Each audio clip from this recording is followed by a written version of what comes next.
This is an intro. Intro. Hustle and Flowchart with your boy, my boy, Matt Wolf and Joe Fear. Hey, welcome back to another episode of the Hustle and Flowchart podcast. This is Joe Fear. This is Matt Wolf. Yay! And today we have an old friend of ours named David Sinick. Mm-hmm. And this guy is definitely the smartest SEO mind. He's content marketing guru at this point, running a massive platform at Paleohacks.com, which, I mean, it's totally in a different niche from anything we've ever played with, but at the end of the day, you are going to have a masterclass or a playbook or whatever the hell you want to call. You have a roadmap of specific points of how to do content marketing for any business. Yeah. Oh, yeah. By the end of this episode, you'll have a good idea of how to run content marketing and SEO on your site so that Google actually pays attention to your site and sends traffic to you. Literally, he kind of unloads all of it, everything you can think of around content marketing and SEO. Some of the stuff we're doing, a lot of it we haven't done. So even us, we've got so many takeaways we're going to do in our business from this. And here's the cool thing. Anyone can do this because we're talking about free tactics. Free tactics. We're not talking about paid advertising at all. We're not even talking about things that you have to do on other websites. It's all things that you do on your own website. Yeah. And that's what's beautiful about this whole topic. So everyone has basically the rights to use everything that we talk about in this podcast. Yeah, and you should. He is a ninja with this stuff. And let's go ahead and dive right in with Mr. David Sinick. Voila. All right. Hey, David. Thanks for joining us today. How are you doing? I am doing great. Thank you guys for having me. I'm excited to share my information with you guys today, and looking forward to just having fun. Yeah, awesome. Yeah, so, it's interesting because Joe and I, we are hardcore focused on content marketing. That's sort of our number one traffic driver. It's it's been the main focus of our business. We even had a content marketing agency for a while, but then we realized we really don't like doing it for other people. But we've never really had an episode where we've really dived into content marketing and why you should focus on content marketing and how to do it, and all of the stuff that goes around content marketing. So that's why we're really pumped on this, because I can't think of anybody better to talk about content marketing than you. So I'm excited to talk about this. But before we do, let's do a little bit of a backstory. I want to know sort of what you did before you're doing what you do now, and kind of how you got to where you're at right now. Okay. Well, I've been working on the internet, the interwebs in some capacity or another since about 2009. In college, I wanted to be a personal trainer, and so I signed up for a guy's email list named Eric Cressy, who got me on Ryan Lee's email list, who, if anybody is not familiar, in 2010, 2009, Ryan is kind of responsible for the growth of the fitness marketing information business way back in the day. And in 2010, he was one of the top dogs in the internet marketing space, and he still is. And long story short, the same way you didn't want to do content marketing for other people because you just like doing it for yourself, I decided I just like working out. I don't like training other people. So one of Eric Cressy's emails on his newsletter was like, oh, you got to follow this guy, Ryan Lee, if you want to do anything in online business.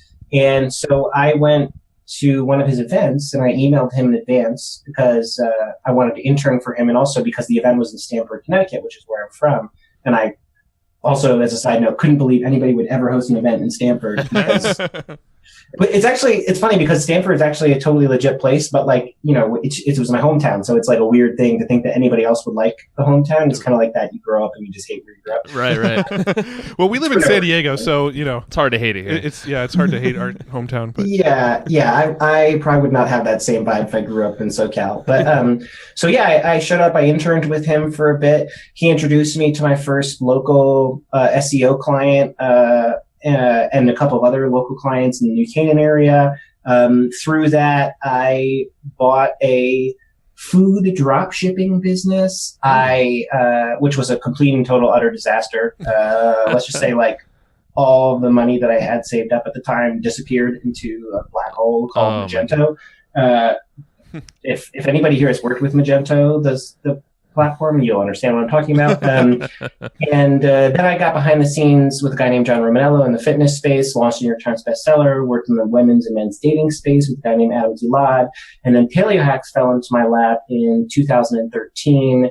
And it just happened that I was working with somebody who knew the guy who owned Paleohacks. And he needed help turning it into a real business. He contracted with me and my group of guys to turn it into a real business. Fast forward about a year or so, he decided he wanted to just work with me directly, so I took that.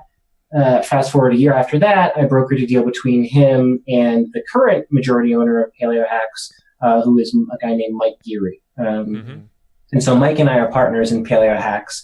And then we also own Paleo Plan as well, which is a partner site that has a meal planning subscription service. Got it. Now, Mike Geary, he's the Truth About Abs guy, right? He was. Oh, yeah. He had, One trick. Yeah, for the longest time, I think that was the -- selling product on ClickBank, I think. For a long time. For a long time. Yeah, he was crushing. The domination he had in that space, doesn't really exist anymore. He was basically the first guy to come to. Mike is like a math savant. He's the smartest math person I've ever met in my life. And he was one of the first guys to crack cold traffic for info products, or at least in the fitness world at the time, and just destroyed it forever.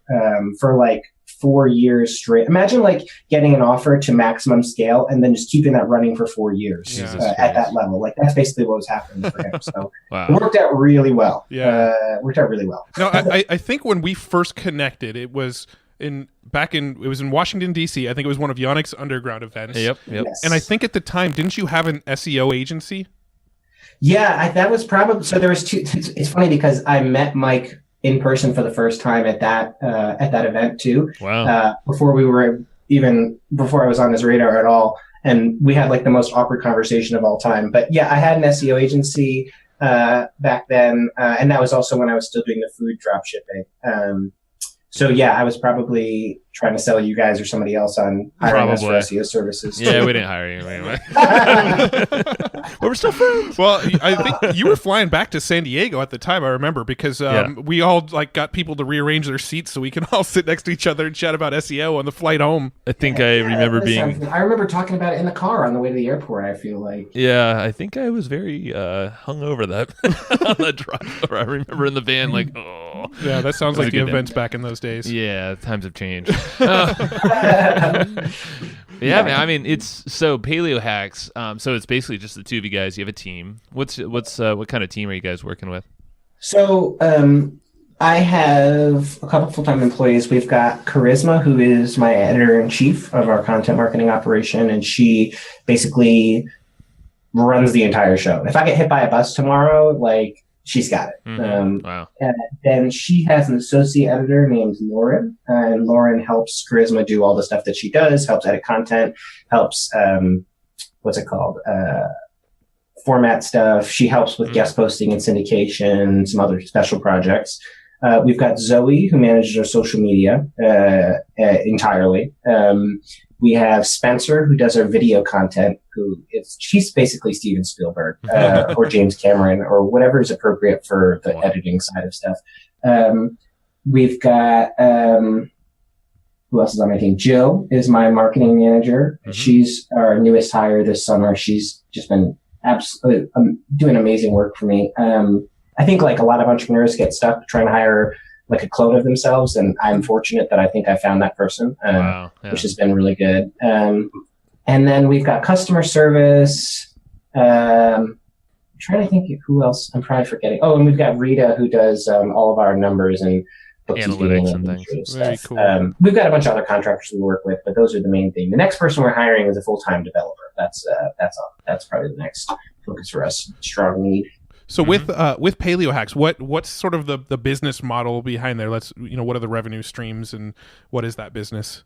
Yeah, I would say that the revenue streams are essentially 3 or 4 things. One is our selling of our own products, and that's through our internal email list, through our own organic traffic, through advertising on Facebook, and through affiliates if I didn't say that already. Secondly is affiliate marketing, which is less and less of our business these days. So I'm trying to get it to be less. But one of the good things actually about that is that the reason why I'm trying to get it to be less is because I want to sell less other information products. And I wanted to just focus on super complementary offers to what we sell, since we sell cookbooks. But there's all these new physical products and food items coming out that have actual good direct response marketing around them. So like I can sell an olive oil, an avocado oil, salt, a set of chef's knives, all stuff that's like super aligned with my business that I would never sell. So affiliate marketing, because there's more and more of those products coming out every month, it seems, is still a strong part of our business and our revenue model. And then the third part of our model, I think it's just 3 pieces, is advertising revenue. And that is through our AdSense on our blog, through sponsored content, and through sponsored emails where people rent our list to promote a product. And that has become a huge part of our business model pretty rapidly, and that's been really good for us. Right on, man. Yeah, that's interesting. With the advertising model, that what kind of traffic do you have to get to a site for that advertising model to be viable? It's a good question. Like it used to be, I think, like I'm like opening up my analytics to like take a look. But I think like it's less about the quantifiable number and more about, I mean, this is common obviously, and I hate to give you this answer, but it's more about like the quality. So like, just as a comparison, so for Paleohacks, where's my blog? I'm trying to find it in analytics. For Paleohacks, we're getting almost 2 million visitors a month. Here it is, for the blog. And I can, that makes us anywhere from like 20 to 40K in AdSense a month, depending on how much email traffic we're getting to the blog. I think also, I guess the point I'm trying to make is that like that we have a ton of traffic, but I would say that for certain markets where it's like, for example, your guys' space, which is more like B2B, selling money at a discount sort of deal, you can probably make more money on advertising much faster than I could because of the types of products that are being sold and whatnot. Right. Like my girlfriend, for example, has a 11,000 person following on Instagram, and she's making money from doing sponsored stuff on there right off the bat. So I would say you could start pretty early. I think it's less about the quantifiable traffic. I guess what I'm trying to make is it's less about the quantifiable traffic and more the influence you have over that traffic. So I would say, like, honestly, this revenue per visitor for us is probably lower than the average person with the advertising model, partly because advertising came later in our kind of schematic, and it's also not our main focus. So like if you look at the AdSense banners on our blog, for example, they could probably be in better positions to make us more money. But the second part of that is that like we don't have as much influence, I think, with our content as a personal brand would. And so we command lower prices, or I can only charge lower prices for like sponsored articles and stuff than maybe like a Katie the Wellness Mama of the world could, because people like nobody really knows who Dave Sinick is at Paleohacks. Right. It's more just about Paleohacks itself. Whereas if it was the Dave Sinick show, then whenever I say something, it's that much stronger. Sure. Am I making sense? Yeah. It's a personal brand rather than kind of this big umbrella company. Yeah. And so we do well with advertising, but if we were a personal brand, we probably could have done it much earlier on in the game and potentially more profitable per visitor. I think AdSense is still really good though. Like, believe it or not, I thought AdSense was a joke, and then we put it up and we were making like anywhere from $6 to $10 per 1,000 visitors. And that's like, honestly, I think you could probably even beat that with a little bit of optimization. So that's amazing. Yeah. I think everybody's head was in the camp of like, it's dead. That was so like 10 years ago. Yeah, we haven't even experimented with back, right? Yeah, that's cool. So I'm just curious now. I know you had some chats with Matt recently, but I want to know what your platform looks like, and maybe just explain what your platform is, what that means to you, and kind of your philosophy when you're building out all this big content plays. So our platform overall, just like in terms of the assets, I guess, are, we've got Paleohacks and Paleo Plan, which combined get close to 3 million visitors, I want to say, somewhere in that range. We've got an email list of about 500 to 600,000 people, depending on who we're suppressing at any given time. We've got Facebook fan page of like 850,000 people on Paleohacks and like 300,000 on Paleo Plan, or might be slightly less. Instagram, decent sized on both. Twitter, I don't care. Pinterest is almost 100,000 on Paleohacks and much smaller on Paleo Plan. That's kind of our quantifiable platform if that's what you're looking for. Sure. And I've already forgotten your second question. What was it? Yeah. Oh, it was kind of your philosophy when you're building this out. Oh, yeah. So, I looked, when I first came into the paleo world, I was looking around and everyone was getting a ton of traffic through blogging and content. And it was usually like this, I'm about to make myself sound like a total asshole. Just get ready for it. Basically like, there was a lot of bloggers and they weren't business people. They were bloggers that were doing this because, there was some business aspect of it. But for me personally, if you're not like a raging capitalist like I am, I usually think you're just in business to boost your ego. And that's kind of what I felt. Yeah. So what I saw was people who got SEO, but didn't really get the business side of it.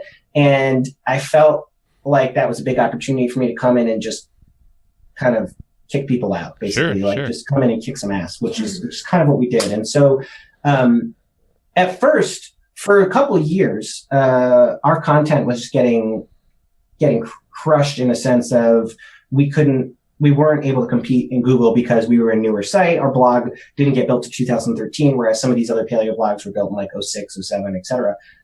So it took us a little while to get off the ground. We are now very dominant if you look up any paleo keywords, but it certainly took a little bit. And my philosophy in getting to that point was like, okay, I'm going to come in and here's what I'm going to do. Number one is I'm going to create better content than anybody in this space on every topic that exists. So it's going to be, my recipes are going to be way better. I mean, at a certain point, you kind of like a recipe is a recipe. Sure. But still, ours are the best. We're going to have, whenever it's informative, informational content, it's going to be best in class. Like it's going to solve whatever the problem is. If someone has a thyroid condition and they come to an article about thyroid conditions, it's going to be as comprehensive as possible. And from a user perspective and also from an SEO perspective, we're going to make sure our content is very shareable because I'm not going to be a one-trick pony and only rely on SEO traffic, but also because social media feeds into it.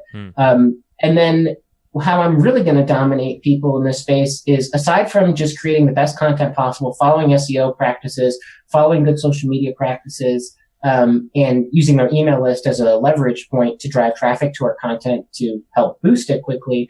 I'm also going to win in the operations front, which is to say that like nobody in the paleo space, as far as I know, has an editorial team.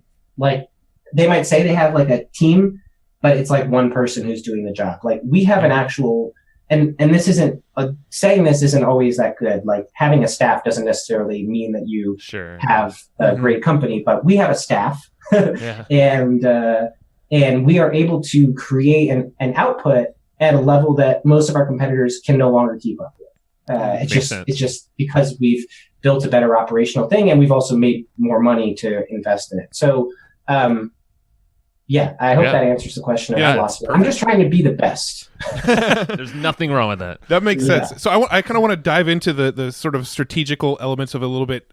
So when it comes to the content marketing plan for Paleohacks, what sort of frequency do you focus on? How long do you try to make the posts? Can you give us any those sort of details about how the systems work there? Yes, totally. We post for this month. We've cut down to one a day because, and this is something I can dig in a little bit more. We've been doing a content audit for like probably 2 years now. Wow. But we're almost done. And the prompt, like basically, I encouraged my team to get us up to 3 posts a day, and we did that in November. And then, but like this audit was kind of just sitting there, and I'm like, we have so much. Basically, like we didn't always have the best quality or the quality standards that we have now. And so one of the things that we did as soon as we started getting comfortable in the higher level of quality is go back and revamp all of our old content to make it kind of fit our quality standards and also update it for SEO and all that sort of stuff. So right now we're doing one post a day for this month to kind of give my team some more time to finish up the audit, because essentially the audit is like, it's revamping old content, but in terms of how much work it is, it's basically the same thing as creating that content from scratch or redoing it from scratch. So essentially it's still producing the same amount of content. Then in January, we're going to scale back up to 3 a day, because also January is our biggest month. So yeah, we're doing about 3 a day. So when you say content audit, just to interject on that point, so you're going through your old content and trying to figure out what stuff is kind of outdated and needs some updating, and reworking it, kind of deciding whether it's worth updating, worth deleting, that sort of thing. Yeah. So our content is 99% of the time is evergreen. So when I'm looking back at old content, I'm not looking for like, oh, turns out we were wrong. Like salt is bad for you. Like, turns out the whole paleo diet's a lie. It's more of like, is this article as thorough enough as it could have been? Is it formatted properly? Are there good subheadlines, subtitles, images? Is there like a pinnable graphic? So basically like what I do is I have a spreadsheet, and in the spreadsheet, the columns are the name of the article, the URL of the article, the keyword that article is focused on, or keywords. And then the next column is like an actions column. So like what you're going to do. So that's either essentially the article is being, worst case scenario, the article is getting deleted because it's just useless. If it's good enough, but it could be to stay on the website. And like, for example, I would delete an article that was like, for example, if I did a blog post about a contest in 2015, that article gets deleted. Right. Pretty much everything else, though, gets redirected to a more relevant article. So if I had we had 7 articles on sleeping better, and I think 6 of them, they were like redundant. So 6 of them went, and we redirected them all to a main sleeping article. So, and then the other things in that column are essentially no changes or like redo from scratch. And then you can, if you were auditing, you could obviously add in different things there. And then outside of that, the other columns in the sheet are essentially the specific things I'm auditing for, which is if the photos need updating, if schema is set up properly, if the SEO metadata is set up properly or needs updating, if there's interlinking, if the content is long enough, if the content is already ranking or not. Actually, sorry, those aren't the columns. That isn't the column thing. That's actually a separate piece of evaluating. What else is there? Formatting. If there's any formatting issues, how it looks on mobile, for example, because that was not a strong consideration for us initially. And then if it has all the necessary marketing elements that we add to these pages, which is lead boxes, call to action graphics, AdSense, a pop-up, all that sort of stuff. And so we go through all of our content, which was like 1,300 articles, and review each one of those things. And then there's an action step that happens. And then we then go through and put that into our publishing workflow. So like Lauren, our associate editor, goes and does the actual review, lists out all the things that need to be changed, and then that gets put into the publishing workflow where then someone, one of the writers or Charisma or whoever, will go in and actually make the changes and then republish the article and relaunch it. Got it. Now, is this like an SEO benefit thing? Because I feel like most people out there that have blogs, once it's out there, they just kind of leave it alone and it's just old content and they assume nobody's looking at it. What's the benefit of going and doing all that? There's an enormous benefit. So there's a few things. So first off, a lot of our old content was starting to rank and had decent social performance, but it was never going to like really rank. So like by starting to rank, I mean like it was in position 30 to 50 or something, right? So at that point I'm saying like, okay, Google is giving me something for this, but it's been a couple years. It wasn't enough. So I'm going to go back and flesh out that article and make it better because I know it has the potential to rank higher than 30 to 50. I mean, I already know Google is saying it's acceptable to rank. Right. Now, if a piece of content didn't rank at all, and it was like from 2015, then I can probably just scrap it entirely and start over. But usually, like I'm looking at if it's kind of ranking and then revamping it, and also a similar kind of thought on the social performance. And yes, long story short, it helps SEO performance immensely. immensely. And it's not just the content specific stuff, but just like auditing your site overall, like site speed stuff makes a huge difference. The one thing I would say to anybody who's listening on content audits, aside from doing it yourself and following kind of a simple process of reviewing stuff, obviously the less content you have, the easier it is. If you were looking for someone to do an SEO specific audit, which often overlaps with the content audit, the guy that you want to hire is named Alan Bleiweiss. That's Bleiweiss. So if we're talking about SEO benefits, right, we did our content audit first, which when Alan then did his audit, one of the things he looks at is content quality. And he's like, man, your site has really good content, but everything else you're fucking up on. so everything else is terrible. So he did an SEO audit for us. And so combined with the quality of content we were putting out and the changes he suggested us to make, which really was more on the technical side. So the biggest thing being we increased our site speed a lot. Our SEO traffic quintupled. And I'm not talking about we went from 5,000 visitors a month to 25, which would actually be great. It was 150,000 visitors a month to 650,000. Dear God.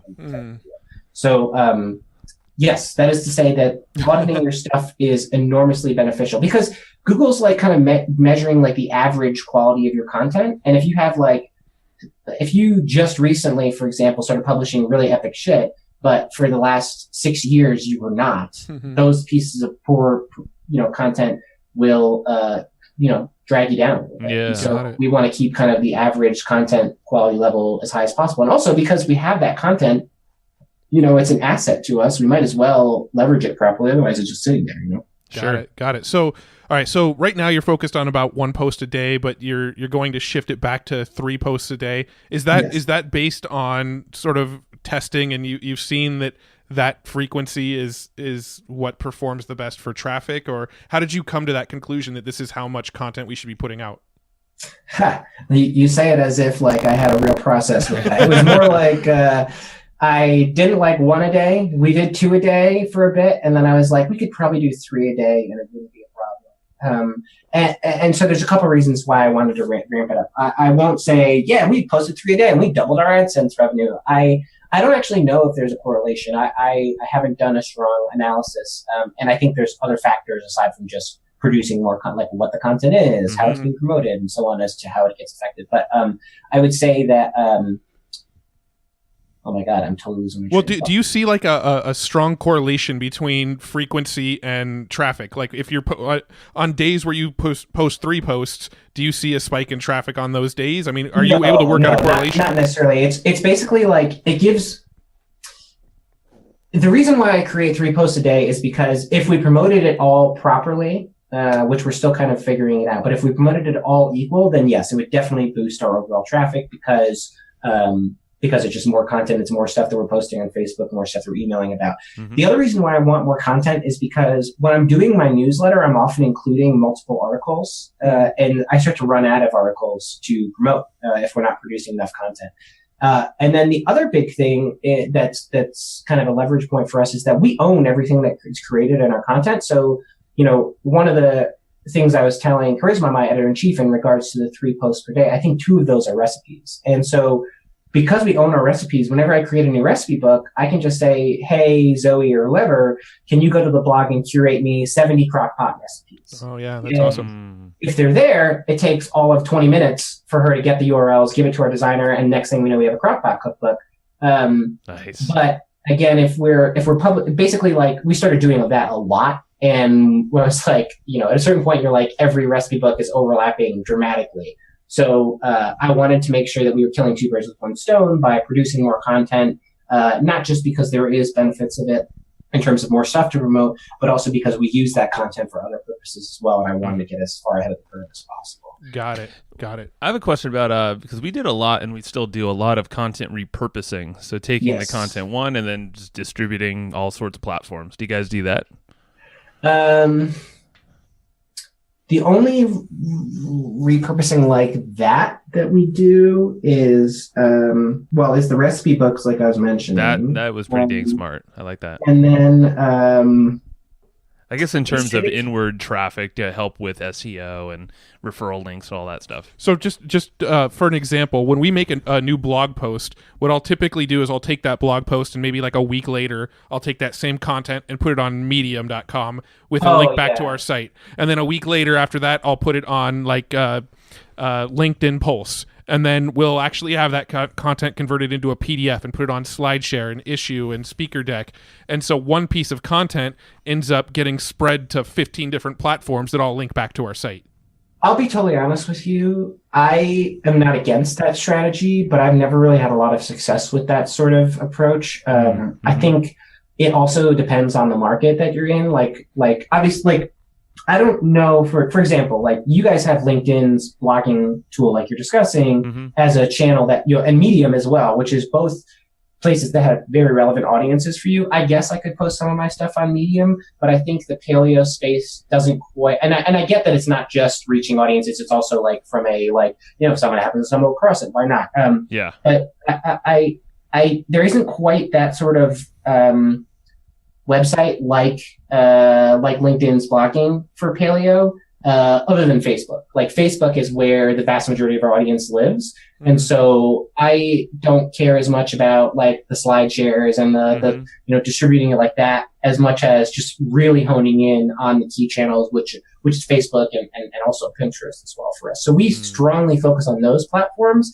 And so like in regards to that, like we it's not repurposing, but we highly focus our content around those platforms. So like every article we have has multiple photos that people can use as well, actually, I guess you can't really do this anymore with meta tags, but essentially, theoretically, there's multiple photos that someone could use as their cover photo when they are posting, or the big photo image when they're sharing our content on Facebook. And then Pinterest stuff, we have a pinnable collage image or a pinnable instructor graphic at the bottom of every post to encourage people to pin our content more. Nice. So that's I mean, that's not repurposing as much, but in terms of like building our content for other channels, we do that. There was a period of time where I got the bright idea to take some of our more popular articles and have them turned into podcast episodes. And back when we had a podcast, the podcasts are a total waste of time, by the way, guys. I don't know what you're doing, but, but back when we had a podcast, having also what I called article casts boosted our total listens like a lot, because a lot of this was evergreen content. So like it was just like a regular article about like autoimmune disease or whatever, and then the author did a voiceover. But I stopped doing it because I didn't really see, aside from, well, first off, because we stopped podcasting overall, so there was no extra benefit from it eventually, but I just didn't see much from it. So I just focus on the kind of key platforms, which are Facebook and Pinterest. That's interesting. And it's definitely a niche to niche kind of thing, because like when it comes to podcasting in our business, I think the podcasting is probably the highest leveraged thing that we do as far as networking and driving traffic and, you know, a lot of that kind of stuff. So for us, the podcasting is probably like the highest level stuff that produces the most results for us. Which we had a killer podcast, honestly. Clark, our host, was amazing, but it was our least popular content for some reason, even though I thought it was our best stuff. Like, it was, Clark didn't mess around, but I think it's also like Paleo world is aside from blogging being kind of the medium of a lot of people, podcasting was a huge part. And I just felt like we didn't give our podcast as much support as it could have used. Right. Whatever it was. But so when it comes to your blog posts and the content you actually put on the blog, what are some of the best practices you follow as far as you know, what sort of things does the post need to have? You know, starting with what's the common length of a post, and then also what sort of things do you make sure it has as far as, like, you know, a certain number of H1 tags and images? Do you follow any sort of best practices for that kind of thing? I would say there's a lot of best practices. So the first thing that you should know is that I have a manual for my own internal team, and then also for our writers, that's like 30 plus pages long, that walks them through every single thing. So when people come and write for us, they have to read that. Like, you will not write for us if you don't read that shit. I won't tolerate it.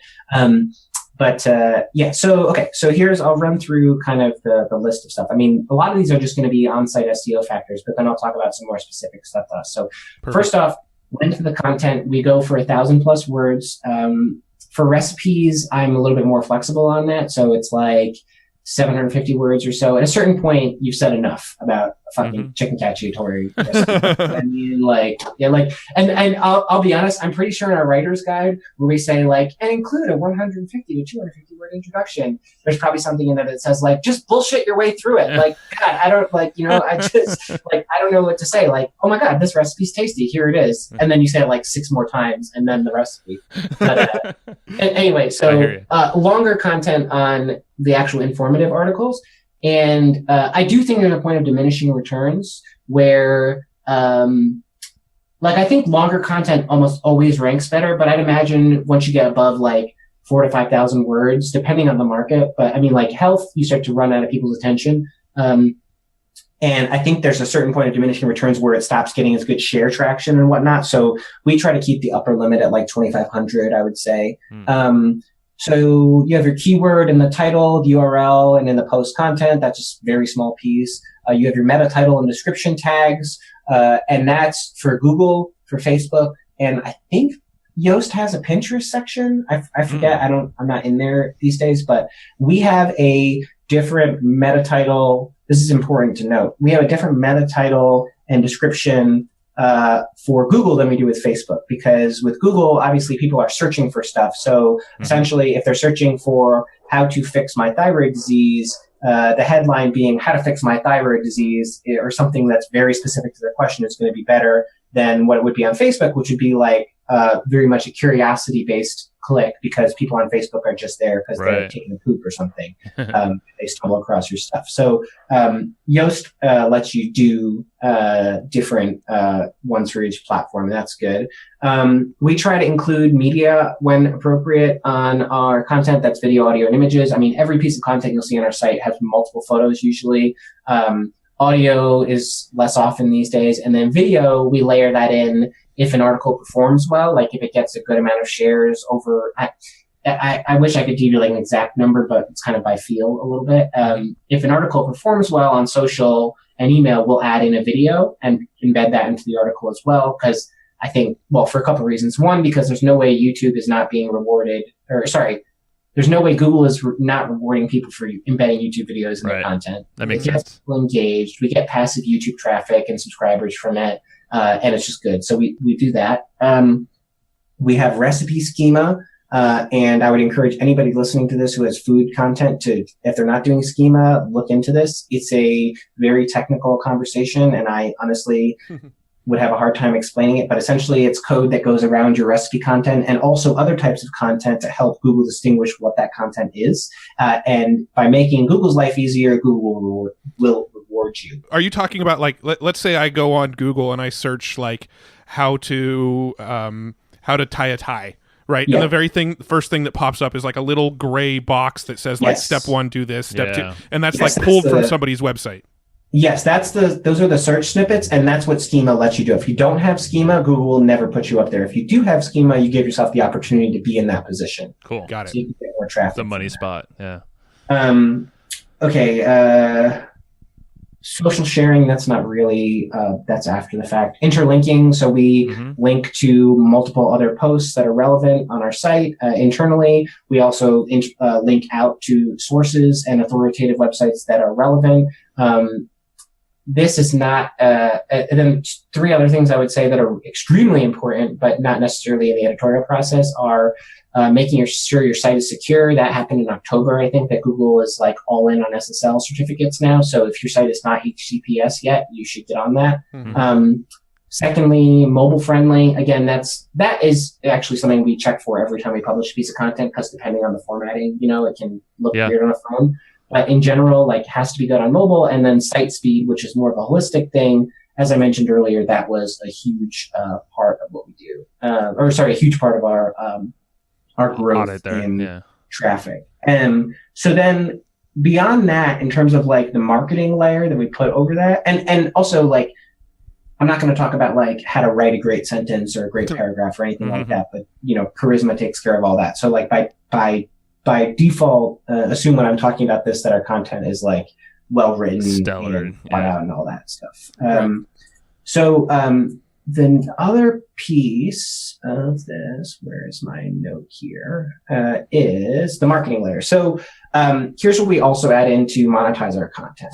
There's an ad unit at the bottom of every piece of content that's essentially we have like 25 high converting text links that all rotate into a unit of like 4 or 5 of them. And so that was a custom plugin that we built.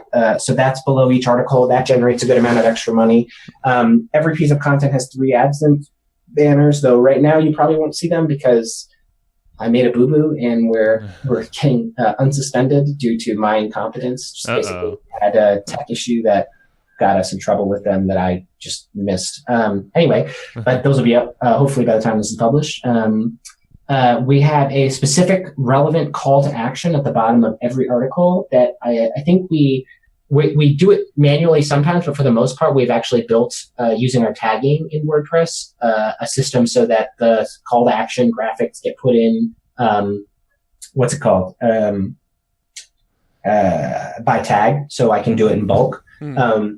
Every article has a lead box that is related to the content at hand. So if it's coconut flour recipe, I've got a coconut flour recipe free report.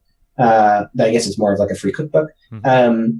Each one of those lead boxes then has a specific thank you page for that lead box and ideally a specific relevant offer on it. Eventually, I'll be building out autoresponder sequences around those, but it hasn't been like a big priority just yet. Every article, I'm like 95% sure this is like 100% implemented, but we're probably still QAing it, is along with a custom lead box on each article, I also just started doing a custom pop-up on each article. So instead of it being the Paleo for Beginners guide pop-up on every single article on our site, if it is a coconut flour recipe, it's a coconut flour recipe pop-up. If it is a thyroid article, it's our thyroid, thyroid condition free report pop-up, and so on and so forth. And then, as we were discussing before, the next step for us on this is to start to actually do stuff with pixeling, retargeting, and using Facebook traffic on that as well, which we have not quite dug into. We're starting to, I realized the other day that a lot of our boosted content was getting like 3 to 5 cent clicks. And so you better believe that's a big focus of ours this month so that we can capitalize on it in January. Yeah, that's amazing. I mean, you could totally target any relevant affiliate offers that way or other, opt-ins. With those retargeting ads and we well. also do a lot with Google search. We actually get way cheaper clicks with Google search ads than we do with Facebook ads, which is bizarre to me that not more people are talking about Google ads, and Facebook ads are the hot topic for everybody because Google ads are like where we get all of our cheap clicks from. And that is to content? To content, yeah. And I think that's like an important point to make to anybody listening in terms of like the why content marketing. Like, there's all sorts of alternative benefits from this. And I actually want to share something on email marketing with you guys that's kind of an important piece too. And I think a lot of people look at content marketing and they're like, well, why not just do a sales funnel where I know I'll make money back immediately, right? And because content marketing is a much more long-term approach. And for some people, that's not good. For me, I'm a long-term guy. I'm planning on being this in a while. So building a blog and a platform and a brand asset like this was worth it to me. But also, as we were just discussing about the article, like running ads to content, like 2 years ago, maybe a little bit more, that probably would not be a conversation we were having. It'd be like running an ad to an article. Like, are you insane? Like, what are you doing? Or actually, I bet there's people listening that like were doing Taboola stuff back then and like, actually I was doing that for real. Yeah. But anyway, long story short is that like, it's the advertising world and online marketing world gets more and more competitive every week. And, being able to use your content as a tool, in advertising, gives you a ton of flexibility. So not only does it give me flexibility in that, like, I don't have to worry about compliance with Facebook as much in terms of like sending people directly to a sales page, right? Like that's like the gold standard. That's kind of what you're shooting for, but it's hard because A, it's hard to get the traffic to convert, but it's also B, you have to write your copy in a way that's totally compliant for Facebook. And so when you're sending people to content instead, it does seem like there's a lot more flexibility. And it's also, you get cheaper clicks, as we're talking about. Sending traffic to a sales page is not going to do as well on Facebook in terms of like the organic engagement that you get out of that as opposed to an article. So we have this lower back stretches article that somehow got 131,000 shares on Facebook. Wow. And, using that as a boosted post, the amount of organic traction that's getting, it just kind of piggybacks into the ad itself and gets me more traffic overall, as opposed to like my sales page. I'm not going to get as many people sharing and talking about it. Right. So it's a huge benefit from that, among the other things. And each piece of content to me is like an annuity. It's a little investment that like I hope makes me $1 to $2 a day.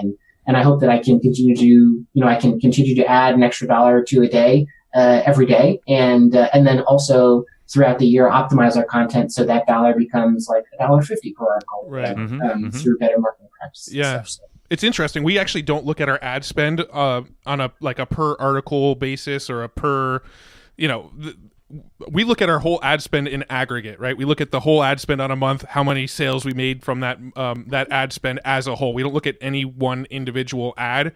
We do go in and optimize, and the stuff that's getting really crappy cost per clicks and stuff like that will phase out. But for the way we do a lot of our traffic is cold traffic pretty much always goes to content. Any sort of cold traffic, the Google search traffic, Facebook ad traffic to cold audiences, that's all going to content, right? And then anything that's an offer, any sort of affiliate promo we're doing, any of our products that we used to sell, our consulting, any of that type of stuff, that's purely retargeting. So we use the content to sort of segment people into, what the right offer is. And then we use just purely retargeting when we're pushing people into offers. And that's how we look at it. I love that strategy. And it's something that we're definitely getting into. One of the kind of issues that one of the things that I've done kind of, I don't know if it's necessarily wrong, it just makes my life a little bit more complicated, is we cover so many different topics that I have like 25 different lead magnets, for example, on my site. And so I've done this thing where I've over complexified that process, but we'll have to clean that up next year. But that's a huge thing I'm definitely interested in, because again, like, it was very easy for us to get 3 to 5 cent clicks to content, and Facebook traffic is good quality. So it's just a matter of making that kind of ROI. But, again, like, kind of like what you were alluding to too, is like, it's also not always about like that day zero earnings. You know what I mean? Like, you're looking at it over the course of a month and building a real, program with it, as opposed to just just a money making advertisement or something. It's all about the platform. Like we've used that word multiple times throughout this episode, but it's all about building the platform more so than making the sale right now. Right. Yeah, I agree. And I think that is going to continue to be the direction that we go. I mean, like, I am fortunate that we have a ad campaign for our dessert cookbook, selling our dessert cookbook directly, that is profitable, and that's been really good. But like, essentially it's tenuous, like every day I'm waiting for us to get shut down. Mm-hmm. But for our content stuff, like, that's just never on my radar. It's not even a concern, because it's just that's what Facebook is promoting right now, it seems. Right. And it's just what people like better. That makes sense. Yeah. So I guess going back to content management, and obviously when you start doing this, it's probably going to be in that whole mix too. But I think I kind of know this answer, but I want to just lay it out here. What kind of tools and processes are you using to actually execute things day to day? Writing content and kind of the whole motions. Yeah, well, first off, it's important that everybody knows that I don't write anything ever. I am sure that we're very much a magazine style, and I have no part in the content marketing process these days, aside from suggesting ideas, adding in the marketing aspects of it. But in terms of the topics, and like, I made the mistake a few times of like being like, oh, charisma, I don't think I like that idea. I don't think it's going to do as well, but we'll give it a shot. And then it like crushes. And I'm like, okay, I'm just going to shut my mouth and let her do her job, which is usually a good thing to go when you have an A player. But so here's how our editorial process works. So like I mentioned, we have a writer's guide for all of our writers, which also includes a food photography guide, which is very specific to us. But that's an important kind of first step, that everybody reads that and gets onboarded properly. I will not work with somebody who's not willing to actually do a little bit of homework there. Mm-hmm. The other thing is they sign an agreement. Writers will sign an agreement that says that we own the intellectual property that they're creating for us, which is the recipe, which gives us the ability to then use it on in our own recipe books and stuff. I find writers, and I found most of my team on ProBlogger, the job board, or honestly Craigslist, or if you can find people on popular media sites. And in terms of the tools that we use, so there's a couple things. Where's my list here? And I'm sure this is a tool answer, but I'm also curious, what do you use to figure out what keywords to go after? Or do you even think about keywords first? Do you just think about the content and then figure out? We do think about keywords. So, okay, so just real quick. So the tools that I use the most, I'd say, like, we have Yoast, like I mentioned, which helps us out significantly. We have Google Webmaster Tools, which is actually, I think, Google Search Console probably for a while now. And then SEMrush is the tool that I am in the most often, because SEMrush makes it very easy to find out what keywords you should target. Right. The very simple strategy is go put in your competitors, export a spreadsheet of all the keywords they're ranking for, sort that spreadsheet, and then be like, ooh, do I have content around this? Okay, I should probably do that because it's good traffic, and it's I can do a better piece of content than this person can. Our strategy heavily revolves around finding what's working and then doing better versions of that. And I want to be very clear about what I mean when I say that, which is that I'm not going and I'm plagiarizing people's shit. I'm saying you have a really good article on on bone broth, but I'm going to do a better one. My article is going to have a video. My article is going to have a better tasting recipe. My article is going to have more information about bone broth. My article is going to load faster. It's going to be better on people's phones, and so on and so forth. So I have a spreadsheet, basically an inventory, where I have a huge, 5,000 row list of keywords that we could target and who's currently focused on those keywords. And then when Charisma is doing her editorial planning and meetings and stuff, she'll pull from that list occasionally, and also pull from trends and all that sort of stuff. So we do focus heavily on keywords. However, with recipes especially, there's a lot of trendy things that are not SEO focused. So we will definitely layer in content that's more specifically for social media. So, for example, unicorn bars. I don't think people are searching for unicorn bars, but that's the type of shit that you see all over Facebook when it goes. So we did a recipe like that, for example. But it's more on the SEO side.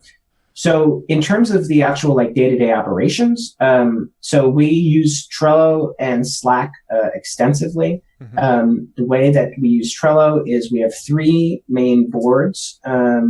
We have the, the Post Ideas Trello board, which is, if you guys are familiar with Trello, essentially imagine a cork board or a whiteboard with lines drawn down every foot or so for a column, and then each column represents a list of tasks or list of things. So basically what happens is we have a list for each writer that is writing for us, and they will come into the Post Ideas Trello board and create a new card, which is essentially an item in the list, and send Charisma their ideas for content for the month. And Charisma will also send them her ideas. They'll discuss what ideas they want to work on, and then they'll come to an agreement about what content we're going to publish. And then then a new card is made on the next Trello board, which is our writer assignments board. So before I jump into that, are you guys following on this one? Yeah, we actually started using Trello based on your recommendation. So we have been using Trello for our content marketing sort of strategy lately. I can tell you that Trello is really good for a lot of things. It is the best at editorial management. I don't think there's another tool that does it quite as good as Trello does. It's been great. My one wish about Trello was I wish there was some more automation to the things where if I drag it from this board to this board, just automatically add my checklist in there for what needs to happen while it's on this board. Yeah, that's my only complaint about it, but other than that, I love it. Yeah, there's definitely some hacks around that, but every time I tried to do that, I've screwed it all up, so I just let it handle it.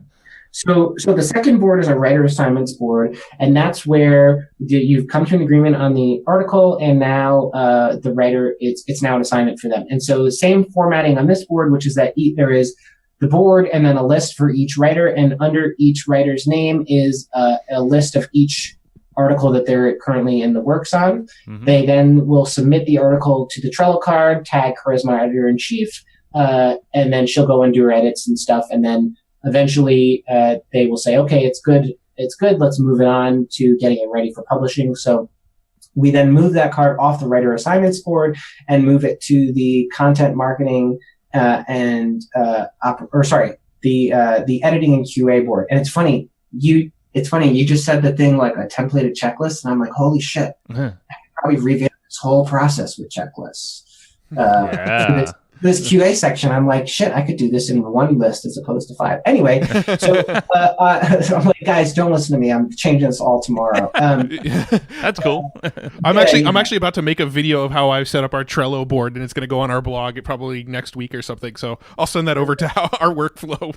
Because ours is a modified version of your workflow, basically. So yeah, and mine's going to be outdated tomorrow, I think. But anyway, awesome. No, not really. But so in the editing and QA board, there's a list for, essentially this is the board. It's like an assembly line. And so there is the, seems like the SEO aspects, making sure the title is good, making sure there's all the final like QA elements. Then there is, final edits. Then there is design aspects and getting all the design elements ready.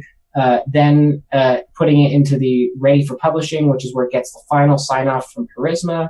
And then finally it gets put into a ready for social promo list where our social media manager comes in and grabs it and then promotes it on Facebook or adds it to her Facebook schedule. Got it. And all of this stuff feeds into a master Google Calendar, which is the editorial calendar itself. We used to do that in Trello, but Trello does not do big calendars well. It was just super slow. Okay. Sync it up to Google. Got it. Yeah. It did sync up fine, but it just, when you go to Trello.com, it just loads super slow. Right. That makes sense with 3 a day, every day, plus other shit that's going on. Yeah. It's a lot. Yeah. So I've got 2 little rabbit holes I still want to go down with you. Well, I'll be honest. You guys told me that an hour is your limit, but I'm telling you guys, I'll stay here as long as you need me. So let's keep rolling. Let's get these rabbit holes covered. My daughter actually is singing like in a choir tonight for a Christmas thing, so I do have a hard stop. But I mean, we could probably stretch it an extra 20 minutes or so. I mean, it's all right. That's only going to hurt her for the rest of her life. That's all. But we're helping so many people right now. Yeah. Come on. Okay, so you mentioned a few minutes ago there was an important point you wanted to make about email, and I don't know if we got to that point yet. So, did you want to touch on that? Nah. No. Okay. Yeah, not a big deal.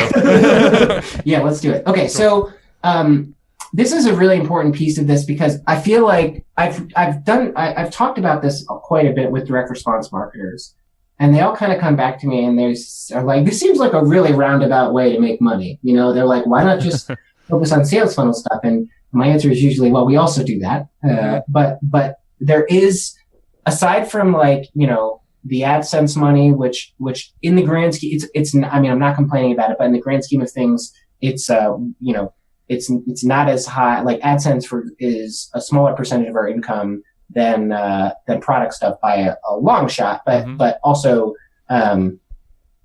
it's free money. So I'm not complaining about that, but there is a very specific, very profitable direct response use for our content outside of all the stuff that we talked about. And again, like the next time we have this conversation, I'll have been digging into Facebook for a couple months and, we'll have some more specific direct response stuff there. But, the other way that we make bank from our content is through email marketing. And so the way that it works is I don't know what email marketing is like outside of the health space these days because I just follow all of my people.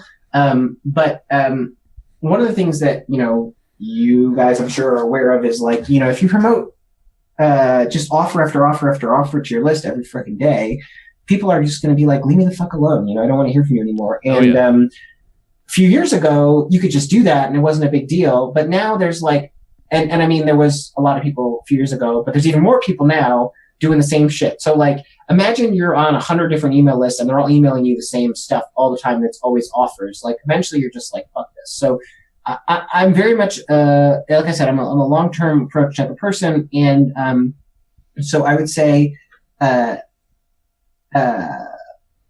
that using content has allowed us to email our list more frequently, make more money from those emails, and get less complaints and unsubscribes, and still have really high engagement. So like I said, our list size is anywhere from 500 to 600,000. We rotate our inactive suppressions on every send. So like sometimes it'll be more, sometimes it'll be less.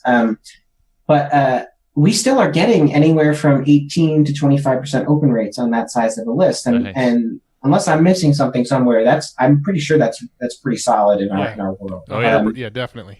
So here's what we do. Every email we send out, and this is something everybody should do anyway.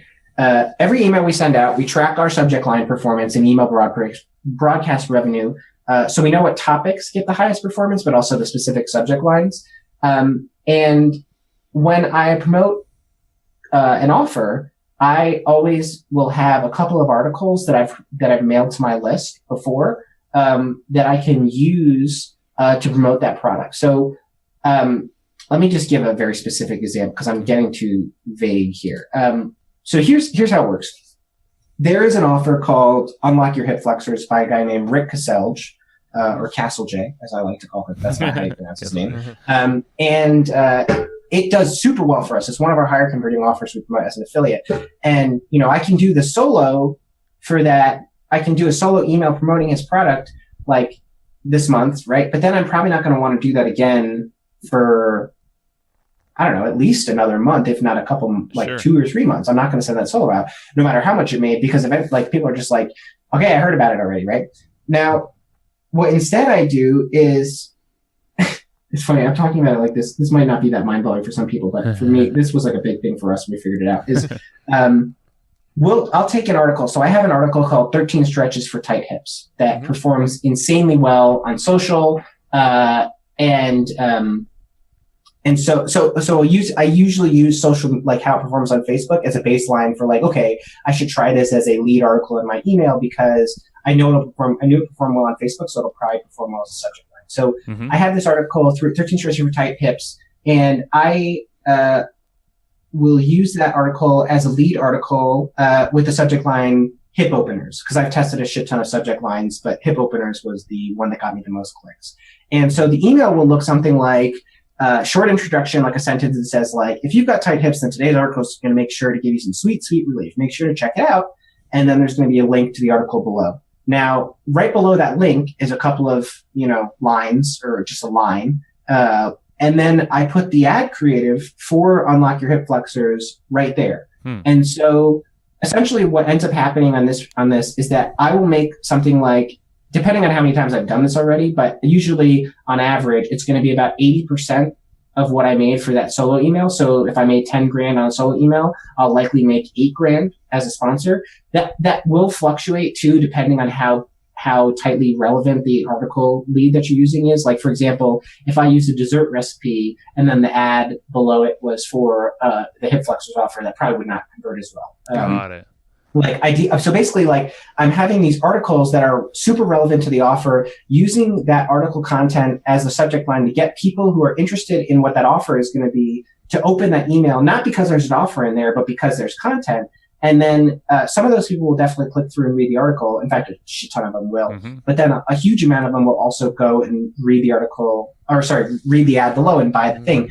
So we end up making about like 80% or so of what we normally make with the solo. But we also get like 50% or less unsubscribes and complaints on that kind of stuff, because someone opens up that email and sees that if it's just an ad, they're like, okay, I'm done and screw this guy, like he's promoting shit to me. Yeah. There's a piece of content in there. They're like, oh, it's they're either interested in the article or they're not. But at least it's like, here's an offering for you of value, as opposed to like, hey, come buy this thing I want you to. Dude, that's pretty damn genius, because you're just opening the net wider for eyeballs to see that ad that they would have never probably clicked in. Now they're just like, they got their trust. Their trust a little bit more. So in the email, you're linking to the article, and then below the article, there's actually an ad to an offer as well. Sure. So it's sort of like you used to be able to mail just to offers. You're still mailing to offers, but you're providing them with a link to content as well, which tends to piss less people off.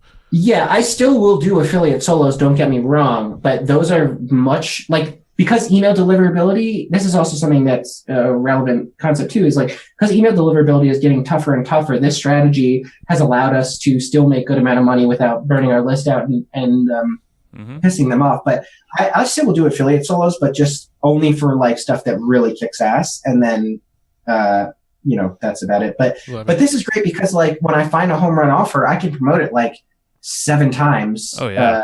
or like at least 3 times as many as I would normally because I'll have all these other things to promote. So like I'm looking at right now, for example, I have a spreadsheet that's color coded. Thank you, Jill.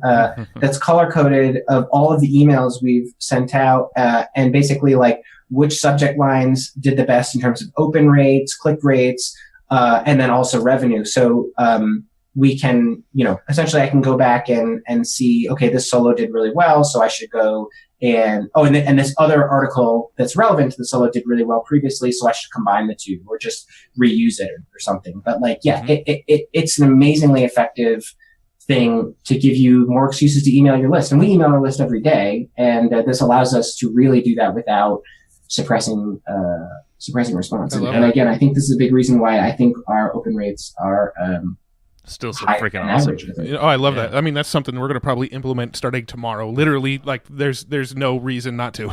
Everyone should. Yeah. I love that. So the other thing that I wanted to touch on before we wrap up here that we haven't really gotten into yet is off-page factors. And I know you mentioned that you're really big on focusing on the on-page factors using Yoast. Actually, quick question, total side topic, but when you use Yoast, do you recommend the upgraded version or is the free version just fine? I think I bought the paid version just in case. Oh, okay. So I forget why, but I recall there was like one thing that I wanted, but for the most part, I was like, I feel like with that plugin, I was like, why do I need this? And then I was like, you know what? It's probably worth it. Let's just do it. I mean, it's freaking badass. that's what they're banking on, probably. It probably doesn't do anything else at all. But anyway, so off-page factors. You constantly hear people talking about backlinking, and you don't hear this stuff anymore because I don't even know if it's like a thing anymore. But like link pyramids and link wheels and all that kind of shit. Do you focus on any? Ooh, I haven't heard that phrase in a while. Last time I used the link wheel, I ended up fucking up one of my sites real bad for good. So everybody should just go buy a whole bunch of .edu backlinks on Fiverr, right? Yeah. Yeah. Yes. I think the more shitty backlinks you can get, the better off you're going to be. No, let's say that I'd say like the vast majority of our efforts are on site, and that's worked out really well for us. We don't do traditional link building. Like in theory, if I don't know if you guys have ever read the blog Backlinko, Brian Dean, he's got like the whole skyscraper method, which is like create a better piece of content. I mean, it's kind of what we do minus the outreach part. So it's like create a better piece of content and then basically email 100 people that are relevant to get them to link back. Yep. I think we could implement that process into our business. I hate when I get those emails and I don't know. It's like a task that I could task out pretty easily, but I don't do a lot of link building in that traditional sense. We do have really good we do it in a more like natural way, which is like probably really obnoxious to hear for any SEO person listening. But we have good relationships with popular blogs in our space that we will guest post or syndicate our content on. So like we are able to do, for example, a guest post on Mark's Daily Apple. I think we do it once every month or two. And that's like a hyper relevant website for us. The backlinks we get from that are off the charts. Like it's amazing. So we focus on kind of like building that sort of thing where I kind of pimp out my writing staff and I'll create content for other people. I don't do the whole like just link to it for the sake of linking to it. It's more like I want to guest post content. I would imagine that we will improve on that strategy as we start to reach the upper limits of what on-site can do. I mean, we do get backlinks naturally too, like without doing any outreach because we're just a large platform and people pay attention to us. But I think we haven't needed to really make it a strong part of our process. We've focused way more on optimizing the on-site stuff. And I think maybe long-term we might add that in more, but more in like the way of like, this, I hate saying it like this because it's so fucking pretentious, but like more doing it the natural way that like Google wants, like the white hat shit, which is like do like a local scholarship, for example, that's like real and legit. It's like a couple grand and it might be related to like agriculture or farming and do some press about it and get some attention for us that way. Like stuff like that, kind of like bigger efforts as opposed to the typical, outreach stuff. And the guest posting thing too, that's kind of our biggest outreach. And that's been really good for us because that gets you traffic too. I mean, not a ton, but it definitely gets us traffic. And then the final thing, I don't know if this is really, I don't think there's any SEO benefit from this. We do get some traffic is we syndicate our content. So there's a few big sites like Pop Sugar and stuff that will take our content and repurpose it, or basically put the exact same thing on their site and then give us a link back. So there you go. That's similar to like what we were talking about earlier with Medium, and you're just targeting sites obviously that are that have eyeballs with your niche. Yeah. So that's cool. That are just as relevant to our audience as possible. Sure. So I mean, similar to what you guys are doing for sure. Yeah. Yeah, and I like the fact that really the focus is on page. It's shit that you can control. And it's within your grasp, so maybe that's something. I mean, because we've done a lot of more the outside. Well, I would say our approach to SEO has always been that per reap approach. Take the content, put it on other sites, and then put a little a little blurb on it that says this was originally posted over here with a link back to the original article. That's been pretty much the extent of our backlinking strategy, and I don't even know if it's effective SEO. or not. But for us. We've always followed that similar approach of if you just create good content and then share it in the natural ways you'd share it on social media and our email list and stuff like that, then over time it just ranks. It just happens.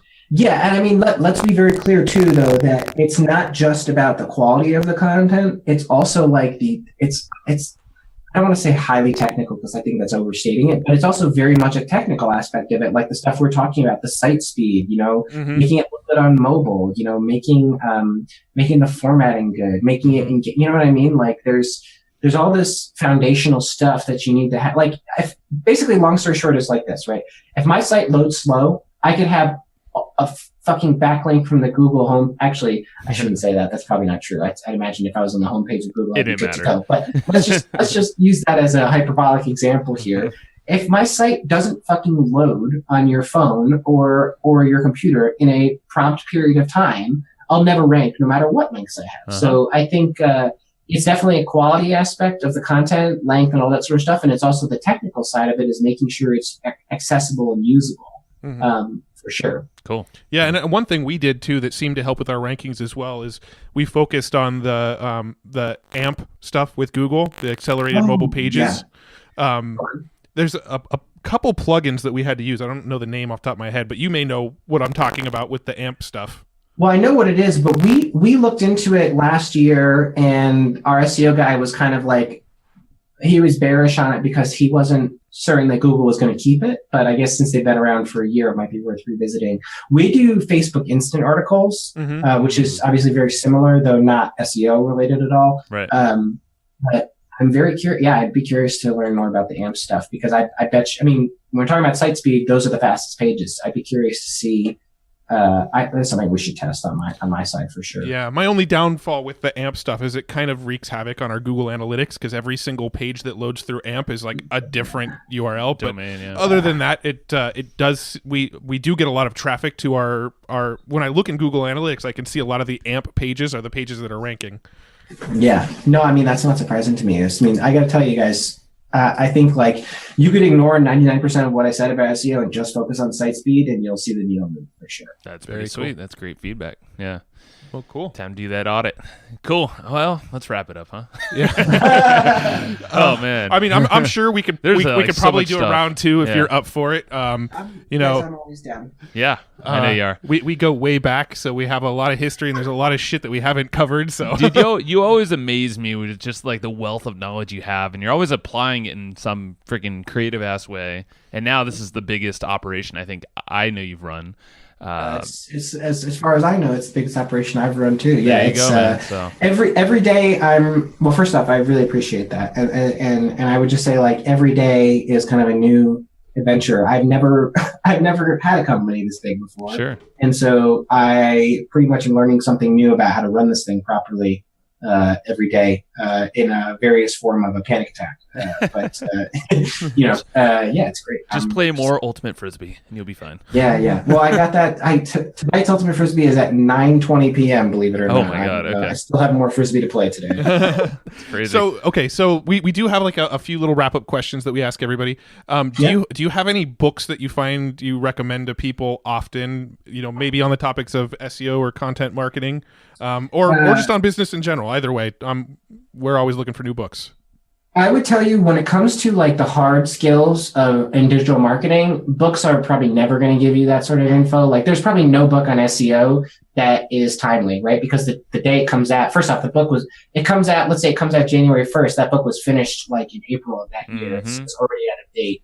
Yeah. So I would be more like looking at blogs, and I would say like the best blogs to read on content marketing and SEO stuff, it would be Brian Dean's Backlinko. Mm-hmm. I would say anything on Neil Patel's site, QuickSprout, or neilpatel.com. I know Sujin, who is Neil's cousin, is also really good at content marketing. It runs in the family, I guess.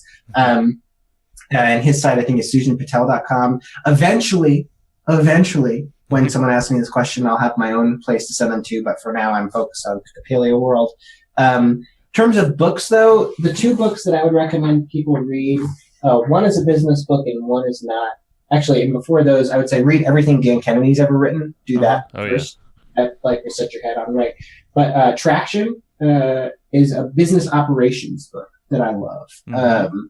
And I know that's kind of a nerdy, boring subject for a lot of people, but there are a few books that have mapped out how to run a business properly that are actually applicable to a digital marketing operation. In fact, there is no other book like that. Like the E-Myth is about running a fucking muffin store and Joanne and her muffins or whatever. If I have to read another book that's written in parable form, like I'll kill myself for that. That would be the first thing I would recommend. And then another book that I just read that's not business related, but I think everybody should read anyway, because I don't get like moved by things very often, but this book, Braving the Wilderness by Brene Brown, was really fucking good, like really good. It's only 167 pages, so you guys, anybody can handle it. But it's about like, this is another phrasing that I hate to say, but like it's about like being your authentic self, but like not by like pretentious Facebook people, like by someone who actually like understands the concept.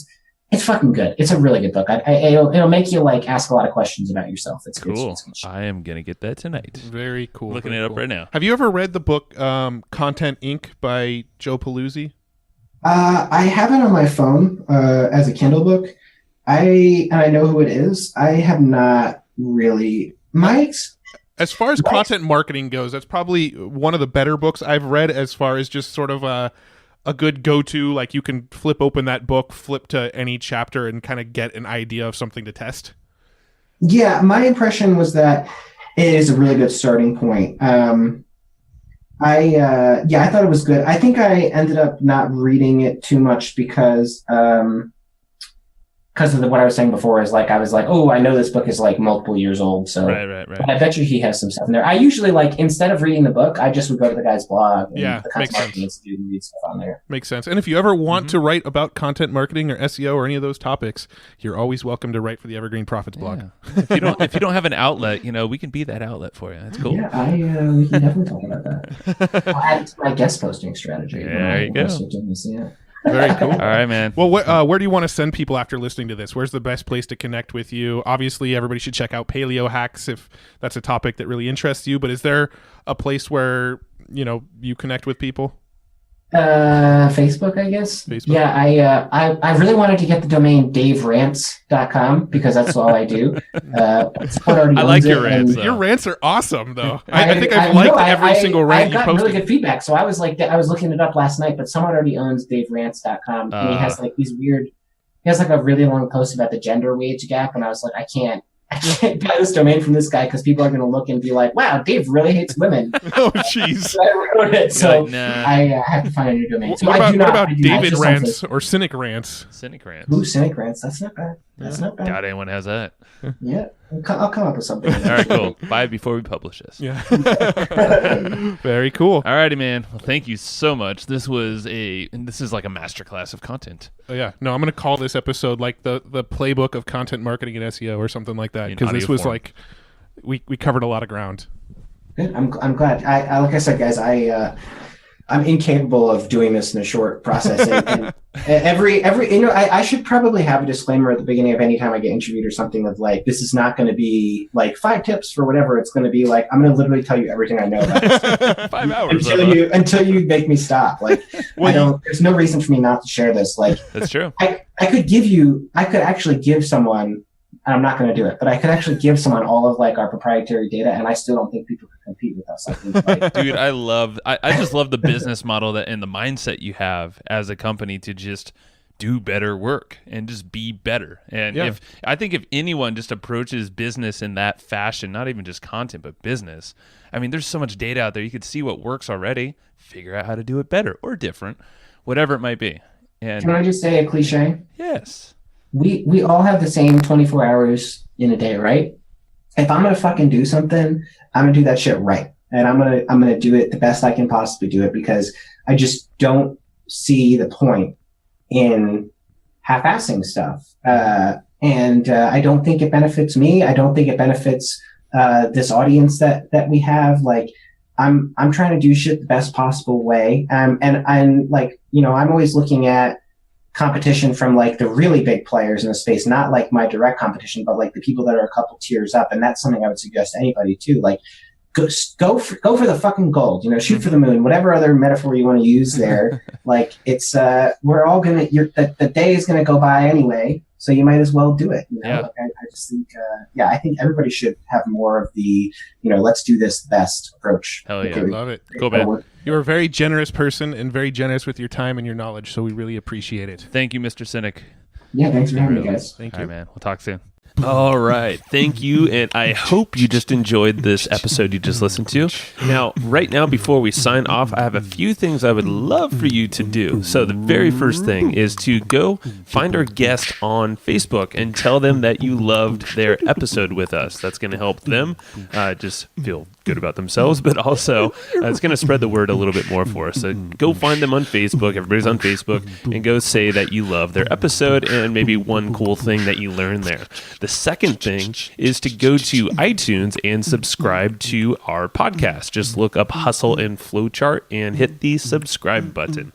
And the very last thing, the third thing, is to leave us a review on iTunes or wherever you're listening to this podcast and help us spread the word more. That's how more people are going to get this awesome knowledge, this cool podcast training, and a whole bunch of other cool free training that we give out at evergreenprofits.com. So that's about it. Go find them on Facebook, go subscribe on iTunes, and leave us a review. You would be amazing if you did that, but you're always amazing. So thanks for listening, and we'll catch you in the next episode.